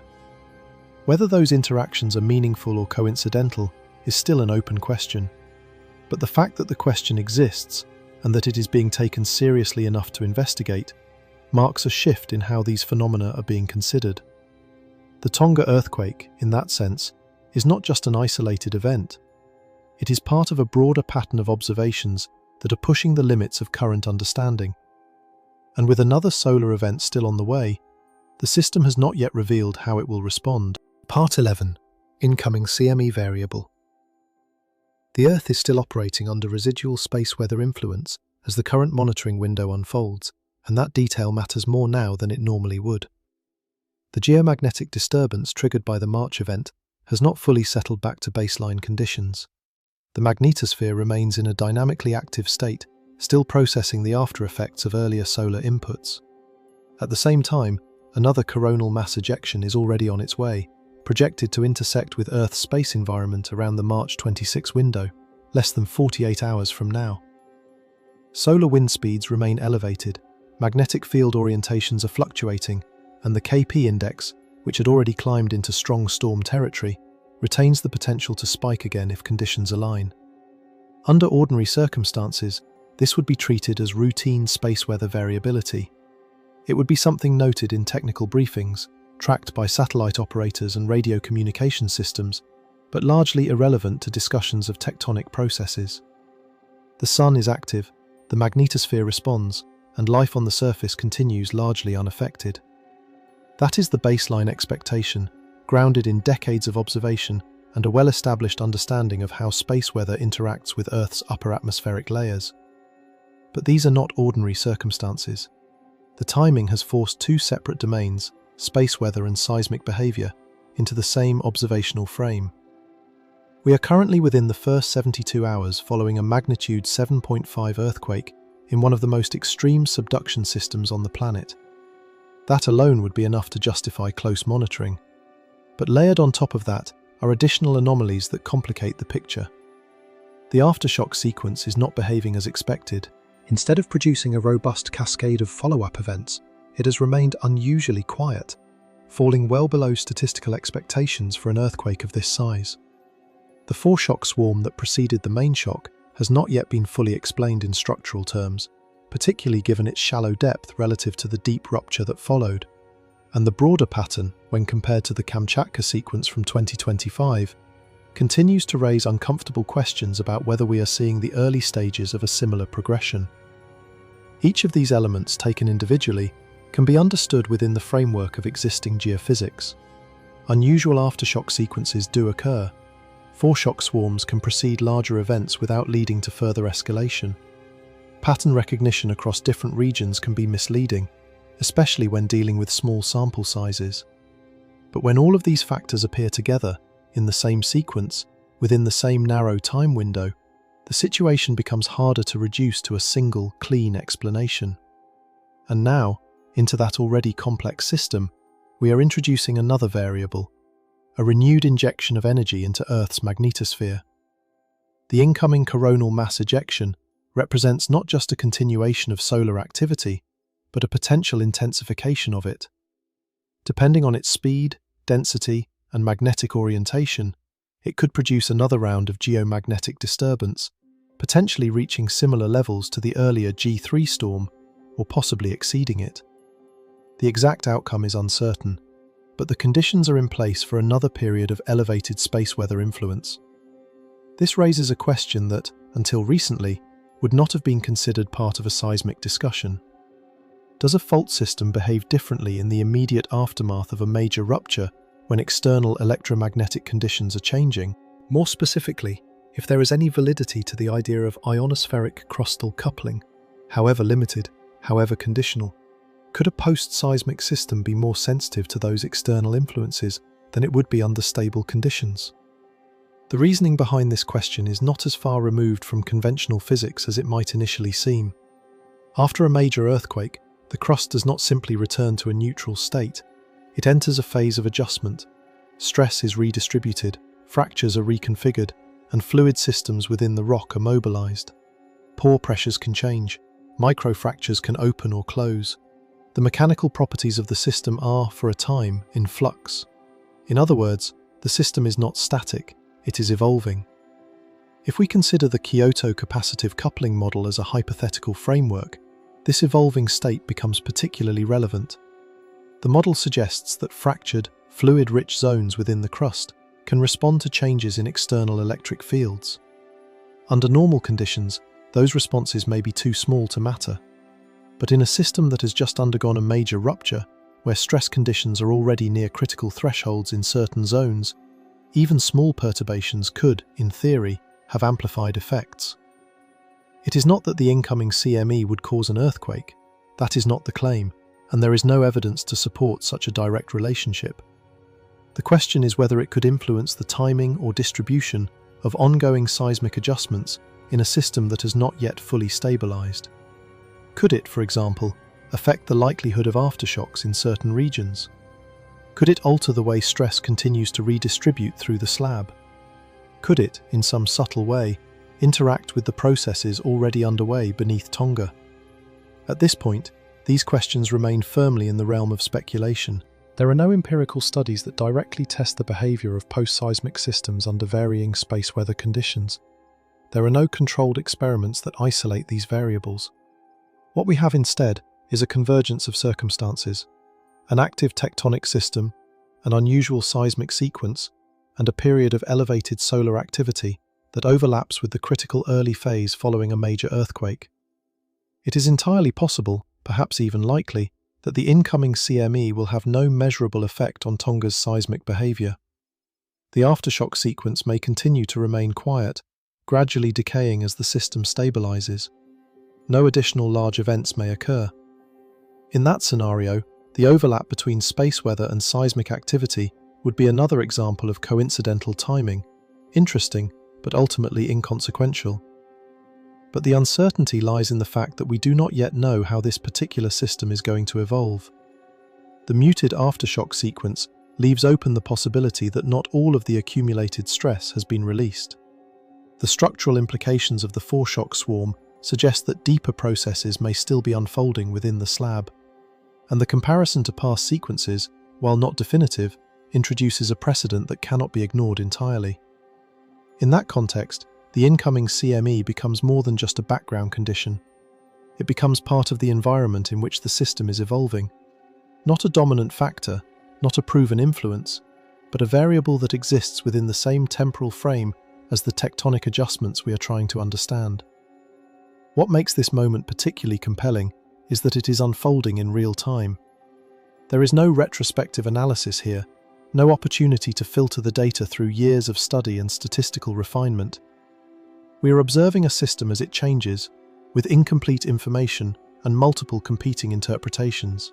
The next 48 hours will add new data points, both from seismic monitoring networks and from space weather observations, and those data points will help clarify, at least slightly, which of the current hypotheses remain plausible.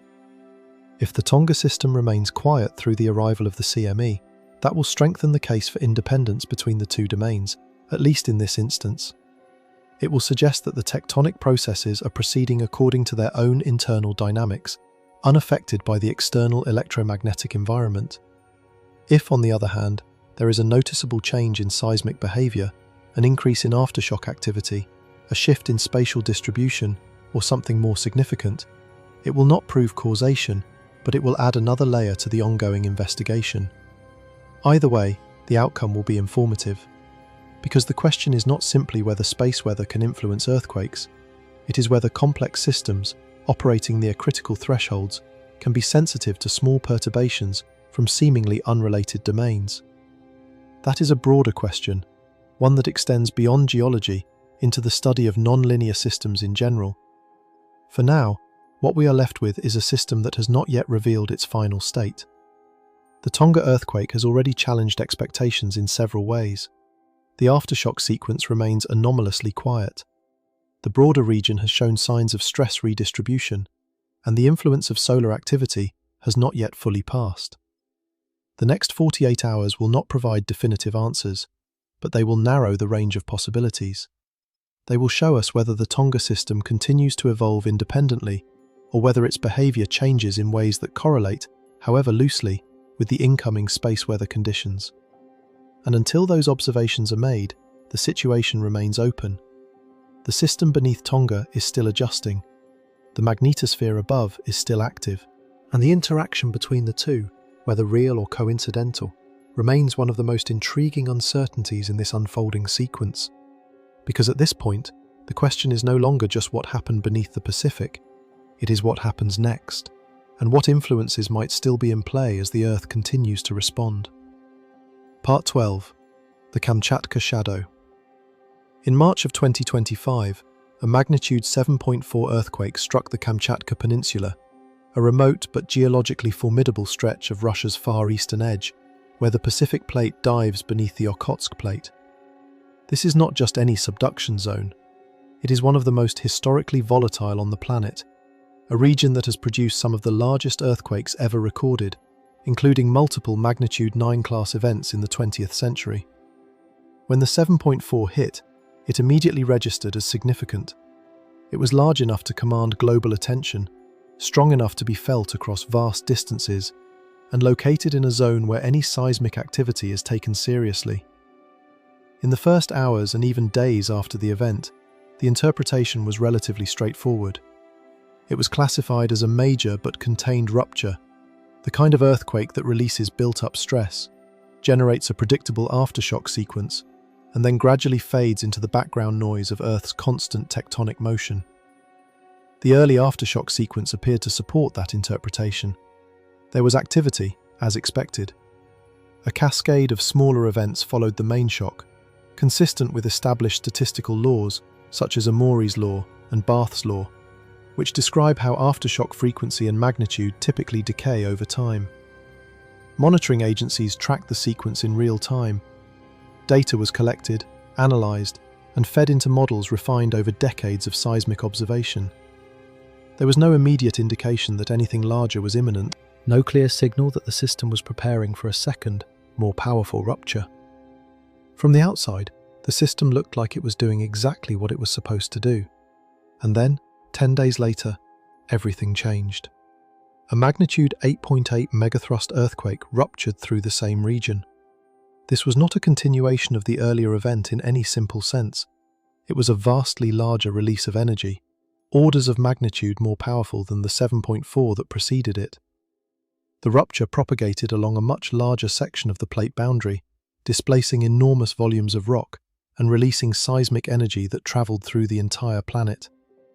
Seismometers across continents recorded the event. The Earth itself rang with the signal. It was, by any measure, one of the most powerful earthquakes since the 2011 Tohoku disaster in Japan, an event that triggered a devastating tsunami and led to the Fukushima nuclear crisis. The existence of that 10-day gap between the 7.4 and the 8.8 forced a re-evaluation of how seismologists interpret early post-main shock behavior. The initial classification of the 7.4 as a standalone event had not been wrong based on the data available at the time. It had been reasonable. It had followed established patterns. But in retrospect, it was incomplete. The 7.4 had not been the main event. It had been part of a larger sequence, a precursor in a chain of stress redistribution that had not yet reached its final expression. The system had not been settling. It had been evolving. That realization introduced a layer of uncertainty into seismic analysis that is difficult to resolve. It highlights a fundamental limitation. In the immediate aftermath of a major earthquake, it is often impossible to know whether we are observing the end of a sequence or the beginning of something larger. The data needed to make that distinction only becomes clear in hindsight, after the system has already revealed its next move. In real time, we are always working with incomplete information, trying to infer the future behavior of a system that is inherently complex and, to a significant degree, unpredictable. Now, when we look at the current situation in Tonga, it is impossible not to see structural echoes of that Kamchatka sequence. The parallels are not exact, and they should not be overstated, but they are present, and they are enough to make the comparison both compelling and, in some ways, deeply uncomfortable. In both cases, we are dealing with subduction zones that operate at extreme convergence rates, where stress accumulates and releases on relatively short timescales compared to slower systems such as Cascadia. In both cases, the main shock was preceded by a period of elevated seismic activity, a swarm-like escalation suggesting the system was already under significant stress. And in both cases, the immediate post-main shock phase left researchers uncertain about whether the system had fully resolved. Where the comparison becomes particularly interesting is in the nature of the anomalies observed. In Kamchatka, the anomaly was unusually high aftershock activity. The system was, in a sense, loud. It produced more seismic energy after the 7.4 than would typically be expected, suggesting that stress was still being actively redistributed across a broader section of the plate boundary. In Tonga, the anomaly is the opposite. The system is quiet. The aftershock sequence is underperforming relative to expectations. Instead of a robust chain of follow-up events, we are seeing a muted response, with the largest aftershocks falling significantly below what statistical models would predict for a magnitude 7.5 main shock. On the surface, these two patterns appear to contradict each other. One suggests active adjustment, the other suggests early stabilization. But structurally, both represent deviations from expected behavior. Both indicate that the system is not following a standard decay pattern. In Kamchatka, excess aftershock activity suggested incomplete stress release. In Tonga, insufficient aftershock activity raises a different possibility, that stress may not have been fully released either, but instead redistributed in a less visible way, potentially remaining stored in adjacent or deeper fault segments. This is where the comparison shifts from surface-level differences to deeper structural similarities. In fast-converging subduction zones, where plates move toward each other at rates exceeding 200 mm per year, stress accumulates rapidly. The system is constantly being loaded. When rupture occurs, it does not necessarily reset the system to a neutral state. Instead, it redistributes stress in complex ways, transferring it to adjacent segments or deeper portions of the slab. In such systems, a large earthquake may represent not the end of a cycle, but a transition within it. A rupture in one area can increase stress in another. A deep event can alter conditions along the shallower megathrust interface.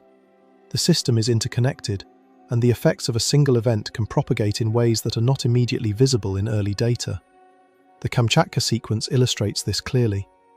The 7.4 did not simply release stress and conclude the cycle. It initiated a redistribution that, over 10 days, brought another section of the fault to failure. The 8.8 was not an independent event. It was the culmination of a process already underway. The question now is whether something similar could be occurring in Tonga. Not in a deterministic sense, there is no model capable of predicting such behavior with certainty, but in a structural sense. Is the 7.5 the final release of accumulated stress, or part of a broader process that has not yet fully unfolded? Is the muted aftershock sequence a sign of efficient stress release, or an indication that the system is retaining energy that could later be released elsewhere? These questions cannot be answered definitively with the data currently available. The sample size of comparable sequences is small, and each subduction zone has its own geometry and history of stress accumulation. Earthquake systems are also inherently stochastic, meaning randomness is not just noise, but a fundamental part of their behavior. Patterns that appear meaningful in one case may not repeat in another. At the same time, even a small number of analogous sequences complicates interpretation. Once a pattern like Kamchatka exists, a moderate earthquake followed days later by a much larger rupture, it cannot be dismissed entirely. It does not become statistically likely, but it becomes plausible enough to remain in consideration. This is the uncomfortable position now facing interpretation of the Tonga event. Statistically, the most likely outcome is that the 7.5 was the main shock, and the system will continue to decay through smaller aftershocks. That is the dominant pattern in global seismicity. But the combination of anomalies, the foreshock activity, the muted aftershock sequence, and the structural complexity of the region means alternative outcomes cannot yet be confidently excluded. What defines this moment is not certainty, but the absence of it. The Kamchatka precedent does not provide a predictive template for Tonga, but it expands the range of possibilities that must be considered. It demonstrates that large subduction systems can evolve on timescales shorter than our ability to fully interpret them, and that an apparent conclusion may sometimes be only the beginning of a larger sequence. So the comparison remains imperfect.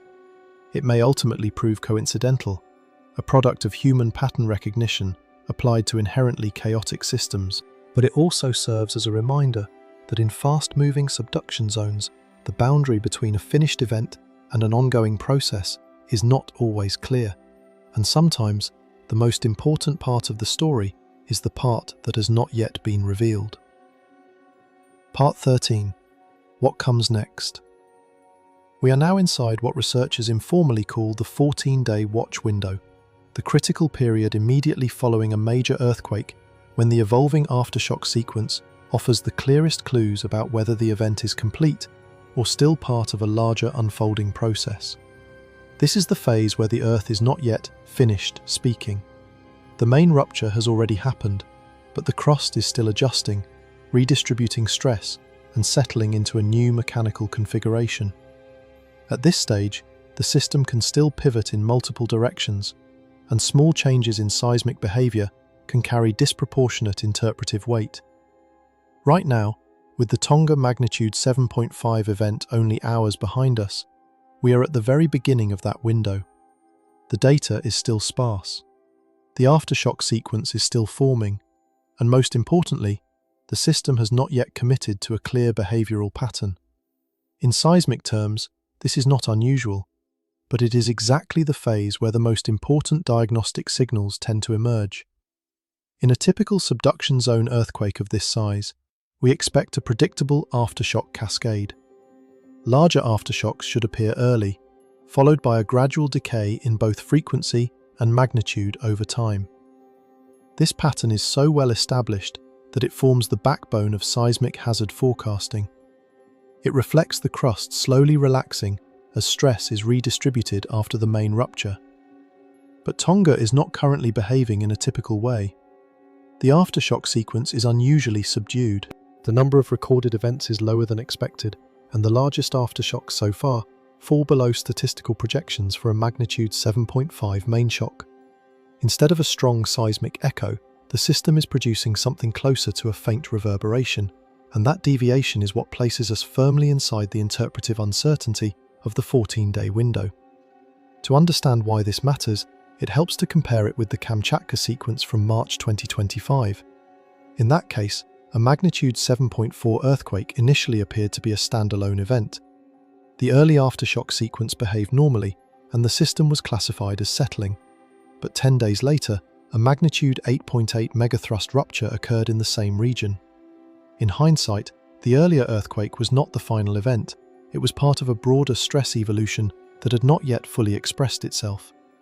That Kamchatka example reshaped how researchers think about early post-earthquake interpretation. It demonstrated that even apparently complete sequences can, in rare cases, precede significantly larger ruptures. More importantly, it showed that the absence of immediate escalation does not guarantee stability. Now, when we look at Tonga, we are not claiming a direct equivalence. The systems are different, and earthquake behavior is inherently variable. But the structural comparison is difficult to ignore.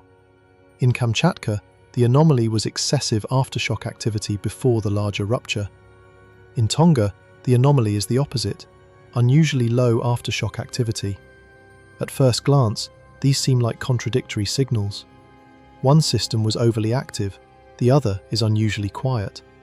But both represent deviations from expected behavior in high convergence subduction zones. In both cases, the system is not behaving in a way that fits clean statistical expectations. One was too loud, the other is too quiet, but both are outside the normal range. This is where interpretation becomes difficult. Earthquake systems are inherently stochastic, meaning randomness is not just noise in the data, it is part of the system itself. Not every deviation carries meaning. Sometimes patterns appear simply because human cognition is built to detect structure, even in randomness. That means we must be careful not to overinterpret similarities. Still, there is a legitimate scientific question underneath the comparison. In fast converging subduction zones, do large ruptures sometimes reorganize stress in ways that unfold over days rather than seconds or minutes? In other words, does the system always finish adjusting immediately, or can it continue redistributing stress long after the main shock? In some models of fault mechanics, the answer is yes. A large rupture does not always fully resolve accumulated stress. Instead, it can transfer stress along the slab or into adjacent locked segments. That redistributed stress may not produce immediate aftershocks, but it can leave parts of the system closer to failure than they were before. This brings us to the current interpretive framework for Tonga, where three competing models are being considered. The first is efficient rupture. In this scenario, the magnitude 7.5 earthquake successfully released most of the accumulated stress in its rupture zone. The muted aftershock sequence is simply a reflection of a system that has already stabilized. If this model is correct, then what we are observing is not unusual at all, just a clean release of energy, followed by a quiet adjustment phase. The second model is stress redistribution. Here, the earthquake did not fully resolve the system, but instead transferred stress to other parts of the subduction interface. The current lack of aftershocks is not a sign of completion, but a sign that the stress has moved elsewhere and has not yet produced visible seismicity. In this interpretation, the system is not finished, it is transitioning. The third model is cascading failure, the least common but most consequential possibility. In this scenario, the magnitude 7.5 is not the final rupture in a sequence, but part of a broader destabilization process. The current quiet period is temporary, representing a pause before further rupture activity. This model is the most uncertain and cannot be supported without additional evidence, but it cannot yet be excluded either. At this stage, none of these models can be definitively ruled out. Time itself becomes part of the diagnostic process. If the system remains quiet as days pass, confidence in the efficient rupture model increases. If new seismic activity emerges, the balance shifts toward redistribution or cascading behavior. But at less than 48 hours post-event, the system is still too early in its evolution to resolve these possibilities. Alongside the seismic picture, there is also the volcanic dimension. The Tonga subduction system sits beneath an active volcanic arc, and the region is historically capable of extremely powerful eruptions. The 2022 eruption of Hunga Tonga Hunga Ha'apai demonstrated how tightly coupled the tectonic and volcanic systems can be in this region, with explosive energy that affected atmospheric conditions globally. Large earthquakes can, in some cases, alter pressure conditions within the crust and upper mantle, potentially influencing magma movement. While there is currently no evidence of volcanic activation triggered by the recent earthquake, the structural connection between seismic and volcanic systems means that monitoring both is necessary in the coming days. This brings us back to the central question: is the Tonga system finished adjusting, or is it still evolving? Every anomaly we have observed points back to that question. The foreshock swarm before the main event, the unusual depth and structure of the rupture sequence, the unexpectedly quiet aftershock pattern, the comparison with Kamchatka. Even external factors such as ongoing space weather variability have been discussed, not as causal explanations, but as additional environmental context in which the system is evolving. None of these elements individually provides a conclusion, but together they describe a system that has not yet clearly settled into a final state. The 14-day window is not a countdown to disaster. It is a period of structured observation. It is the time during which the Earth reveals, through its aftershocks and adjustments, whether a rupture was final or transitional. Most of the time, the answer is simple. The system stabilizes, aftershocks decay, and the event is classified as complete. But in a small number of cases, the early window reveals that the story is not yet finished. We are not yet far enough into that window to know which category Tonga belongs to. The Earth will continue to move, as it always does. Stress will continue to redistribute. Aftershocks will either emerge or fade. And within that process, the system will gradually reveal whether the magnitude 7.5 was an ending or a transition. The most important point is not that uncertainty exists. It is that this uncertainty is temporary. The system will resolve itself into a clearer pattern, one way or another. But for now, we are still in the middle of interpretation, watching a planet that is actively updating its own structure in real time. And that is the essential reality of living on a dynamic Earth. The ground beneath us is never truly still. It is constantly negotiating its own internal balance. Most of the time, we only notice that process when it becomes dramatic. But sometimes, in rare moments like this, we are briefly close enough to the process itself to see it unfolding before the final answer has arrived.